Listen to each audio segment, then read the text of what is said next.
La différence entre Shabbat et Yom Tov, c'est que Yom Tov, il est interdit de faire de travaux, d'effectuer toutes sortes de melachot, exactement comme pour Shabbat. Mais certains travaux ont été autorisés par la Torah pendant Yom Tov, qui sont interdits le Shabbat. Lesquels? C'est la catégorie que l'on appelle Ochel Nefesh. Tout ce qui est nécessaire pour la nourriture, pour manger. Donc les préparatifs culinaires, tels que allumer le feu à partir d'une flamme existante, ou mettre la marmite sur le feu pour cuire, mettre le pain dans le four pour le cuire, tout ça c'est autorisé, alors que Shabbat c'est interdit. C'est d'ailleurs ce que dit la Mishnah dans Masechet Megillah, En ben Yom Tov le Shabbat, Ela Ochel Nefesh Bilvad. La seule différence entre Yom Tov et Shabbat, c'est cette catégorie de travaux qui ont été autorisés Yom Tov pour nous permettre de manger Simchat Yom Tov. Mais tout de même, ce n'est pas sans restriction. Il y a une certaine limite. Même pour Ochel Nefesh, même pour manger, tout n'est pas permis. C'est-à-dire, par exemple, aller cueillir un fruit pendant Yom Tov. Est-ce qu'on a le droit? C'est assourd, n'est-ce pas? Est-ce qu'on a le droit de moudre du blé pour faire de la farine? Assourd. Pourquoi? Pourtant, c'est Ochel Nefesh, c'est nécessaire, c'est une préparation nécessaire pour manger. Mais les Hachamim ont dit que tout ce qu'on a autorisé, c'est que Milisha va ilach, depuis le pétrissage, et etc. C'est-à-dire, dans la Torah, à propos de l'autorisation de travailler Yom Tov pour préparer à manger, juste à côté, il y a écrit Ushmartem et amatzot.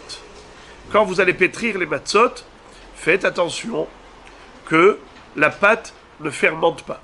Il faut fabriquer le pain, la matzah, dans les 18 minutes. Car au-delà de 18 minutes, ça a fermenté. C'est Hametz. Quel rapport entre les melachot de Yom Tov et la matzah? Le rapport est le suivant. Ce que j'ai autorisé comme travaux pour Yom Tov, ce sont les travaux pour lesquels il faut faire attention à ce que ça ne devienne pas Hametz pour la matzah. C'est-à-dire, à partir de quand il y a un risque de fermentation, c'est lorsque tu commences à pétrir, tu as mis de l'eau dans la farine, c'est là qu'il y a le risque de fermentation. C'est là où la Torah te dit Ushmartem et amatzot. Faites attention, prenez garde que la pâte ne fermente pas. Puisque la Torah a juxtaposé le sujet du pétrissage de la pâte de la matzah au sujet des melachot de Yom Tov, c'est pour nous dire quels sont les melachot de Yom Tov qui sont autorisés. C'est à partir de la lisha, du pétrissage. Alors, pétrir, permis. Former la challah, former la baguette, l'enfourner, c'est permis. Mais tous les travaux qui précèdent le pétrissage, tels que quoi? Tels que labourer, semer, récolter, moudre, et borer, trier, tout ça, c'est assourd, tamiser, c'est assourd, tout ça, c'est interdit. Pourquoi? Parce que c'est avant le pétrissage. Ce qu'on a autorisé qu'à partir du pétrissage. Maintenant, il y a une mahloquette. Certains pensent que ce limoud, cette dracha que je viens vous dire, de vous rappeler, c'est min ha-Torah.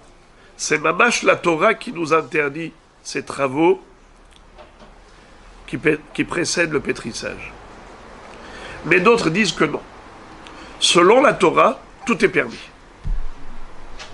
Tu aurais le droit de cueillir une pomme pendant Yom Tov, selon la Torah. C'est qui est interdit? C'est les Hachamim. Eux, ils t'ont autorisé qu'à partir du pétrissage. Pourquoi ils ont interdit les travaux qui précèdent la lisha, le pétrissage? Parce que généralement, ces travaux-là se font pour une grande quantité. Comme j'ai dit par exemple, moissonner. Tu vas moissonner 3 gerbes? Non. Si déjà tu prends ta moissonneuse et tu fais des hectares, tu vas moissonner beaucoup. Tu vas moudre de la farine. Quoi, tu vas moudre juste pour 1 kilo? Si déjà tu vas aller au moulin, tu vas faire beaucoup. Alors les Hachamim ont dit, tous les travaux qui se font en grande quantité, ceux-là ils sont interdits Yom Tov. Parce que sinon, la personne elle passerait sa journée à faire des travaux. Il va dire c'est permis. Et après, Yom Tov s'est écoulé comme un jour normal, comme un jour profane.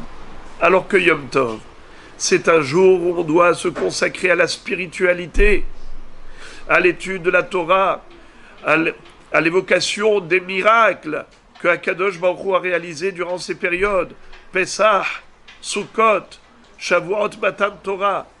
Et on doit étudier les halachot relatives à chaque fête, comme dit la Gemara à la fin de Masechet Megillah. Moshe tiken lahem l'Israël, sheyu dorshim bilchot hag behag, ilchot hag behag, les halachot de chaque fête en son temps. Ilchot Pesach ba Pesach, ilchot Atzeret ba Atzeret, ilchot hag ba hag. De ce fait, si on t'avait autorisé de faire tout ce que la Torah t'a permis, eh bien tu y passerais ta journée. Or, les Hachamim veulent que tu consacres une partie du temps au plaisir de Yom Tov, mais une partie du temps à l'étude de la Torah, aux prières. Alors, ils ont dit, on te permet que Milisha va ilar, que depuis le pétrissage de la pâte, et ainsi de suite. Ce sont des travaux que nous faisons généralement que en petite quantité. Quand tu vas pétrir ce que tu vas manger. À la maison, qu'est-ce qu'on pétrit? On pétrit la quantité nécessaire pour la nourriture, pour le repas. Donc on ne va pas s'oublier en allant passer la journée à faire que des travaux culinaires. Voilà pourquoi les Hachamim nous ont restreints. Ça, c'est l'introduction au Ilchot Yom Tov. Puisque bientôt c'est Hag HaShavuot, c'est Yom Tov. Alors il est bon de rappeler qu'il y a une mahloket entre le Mechaber et le Rama, Sefarad Ashkenaz. Quel est le statut des travaux, par exemple cuisiner un plat qui ne va pas changer entre la veille de Yom Tov et Yom Tov? Je m'explique. Il y a des plats que lorsque vous les avez fait la veille, le lendemain, c'est pas agréable de les manger. On préfère quand c'est cuit fraîchement, que ça vient d'être fait. Ah, ça a du goût, ça c'est vraiment bon. Mais quand tu manges ce qui a été cuit la veille, ça y est, tu le manges sans plaisir. C'est quand il y a vraiment faim, que tu veux caler ton estomac, n'est-ce pas? Alors tu manges ces choses-là. Mais c'est pas bon. Mais il y a des plats qui ne subissent aucune variation. C'est que si tu as cuisiné la veille ou aujourd'hui, c'est autodavar. Par exemple, une compote, une confiture, que tu aies fait ça la veille, ça ne change pas. Il y a des aliments, le fait de les avoir fait la veille, ça ne change pas. Par exemple, le sel. Si tu vas le moudre avant Yom Tov, le sel ne subit pas de variation. Les épices, par contre, le poivre. Quand vous avez moulu du poivre, maintenant, ça dégage un arôme. Ça, c'est vraiment du poivre. Mais quand vous prenez du poivre qui a 50 ans, ou le café aussi. Prenez, vous allez maintenant, là-bas à Natania, il y a un magasin qui a un appareil. Et devant vous, il prend les grains de café et il va les moudre. Les gens, ils achètent ça. Pourquoi? Tout de suite, dès qu'il va moudre, vous sentez l'arôme du café se dégager. Nescafé. C'est le... Donc, de ce fait, nous dit le Shulchan Aruch comme ça. Behemet, pour les Ashkenazim, c'est interdit de cuisiner un plat qui ne subit aucune variation. Tu pouvais le faire la veille de Yom Tov, pourquoi tu as attendu Yom Tov pour le faire? Pour les Ashkénazes, ils sont plus stricts. Les Séfarades, nous aussi, pour certains plats qui ne subissent aucune variation, Minadin, c'est permis. C'est permis. Si tu veux être mahmir, c'est très bien, mais Minadin, c'est permis. Là où le Shulchan Aruch dit qu'il y a une différence entre avant Yom Tov et pendant Yom Tov, c'est marchiré ochel nefesh. C'est quoi marchiré ochel nefesh? Ce sont les outils pour cuisiner. Par exemple, fabriquer une broche pour embrocher mon poulet. Pendant Yom Tov, tu as le droit de fabriquer ta broche, tu as le droit de fabriquer ton four, ton petit fourneau là en argile. Pendant Yom Tov, tu as le droit? Non. Alors, c'est ça. Des choses que tu pouvais faire la veille, tu n'as pas le droit de le faire pendant le Yom Tov. Mais si c'est quelque chose que tu ne pouvais pas faire la veille, bien que ce soit que marchiré ochel nefesh, c'est pas vraiment cuisiner, c'est préparer l'outil de la préparation, d'accord? Eh bien, c'est permis si je ne pouvais pas faire ça la veille. Si techniquement c'était impossible, alors là, ce serait permis même pendant Yom Tov. Donc, Rabotai, vous avez compris que les halachot de Yom Tov nécessitent approfondissement, puisqu'on voit qu'il y a des nuances, il y a des subtilités, et que on ne dit pas tout simplement « Allez, ochel nefesh est permis, dans tous les cas de figure, tout va bien. » Je vais juste vous lire le premier saïf du Shulchan Aruch dans Ilchot Yom Tov et on s'arrête là. Kol melacha ha'asura beShabbat asura b'Yom Tov. Tout travail interdit le jour du Shabbat est interdit également Yom Tov. Chutz mimelechet ochel nefesh, à l'exception de ce qui est nécessaire pour la nourriture. Mais chutz meotza'a ve'avara, on a le droit également de porter, on a le droit d'allumer le feu. Allumer le feu à partir d'une flamme existante.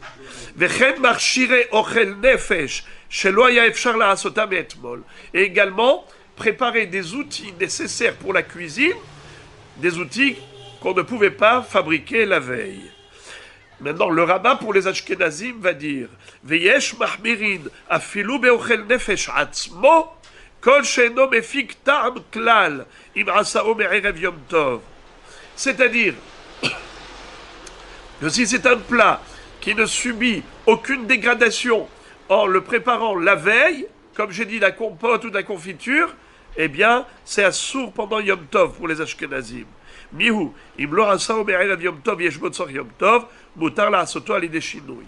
Mais même pour les Ashkenazes, lorsque le plat n'a pas été préparé la veille, par exemple la confiture, ils auraient pu la faire la veille, ils l'ont pas fait, ou la compote, et maintenant voilà, on en a besoin pendant Yom Tov, alors il faut qu'ils fassent béchinouille, de manière inhabituelle. À ce moment-là, on leur permettrait, même pendant Yom Tov.